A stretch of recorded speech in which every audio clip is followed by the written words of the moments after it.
തെക്കൻ കേരളത്തിൽ കനത്ത മഴ തുടരുന്നു. പൊന്മുടി അടക്കമുള്ള വിനോദസഞ്ചാര കേന്ദ്രങ്ങളിൽ ഏർപ്പെടുത്തിയ വിലക്ക് തുടരുന്നു.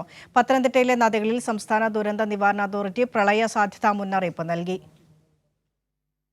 തുടരുന്ന സാഹചര്യത്തിൽ പത്തനംതിട്ട ജില്ലയിൽ ഇന്ന് അതിതീവ്ര മഴ മുന്നറിയിപ്പായ റെഡ് അലർട്ടും കൊല്ലം, തിരുവനന്തപുരം ജില്ലകളിൽ ഓറഞ്ച് അലർട്ടുമാണ് കേന്ദ്ര കാലാവസ്ഥാ വകുപ്പ് നൽകിയിരിക്കുന്നത്. പലയിടങ്ങളിലും ഇടവിട്ട മഴയുണ്ടെങ്കിലും പൊതുവിൽ മഴ മാറി നിൽക്കുന്ന സാഹചര്യമാണ്. പത്തനംതിട്ടയിൽ ഇന്ന് വിദ്യാഭ്യാസ സ്ഥാപനങ്ങൾക്ക് അവധി പ്രഖ്യാപിച്ചിട്ടുണ്ട്. കനത്ത മഴയെ തുടർന്ന് പൊന്മുടി അടക്കമുള്ള വിനോദസഞ്ചാര മേഖലകളിൽ ഏർപ്പെടുത്തിയ വിലക്ക് തുടരുകയാണ്. കൊല്ലം സാമ്പ്രാണിക്കൊടിയിലും ബോട്ടിംഗിന് നിരോധനം ഏർപ്പെടുത്തി. പ്രളയസാധ്യത മുന്നറിയിപ്പുള്ളതിനാൽ പത്തനംതിട്ട ജില്ലയിലെ മണിമല നദിയിൽ ഓറഞ്ച് അലർട്ടും അച്ചൻകോവിലിൽ യെല്ലോ അലർട്ടും പ്രഖ്യാപിച്ചിട്ടുണ്ട്.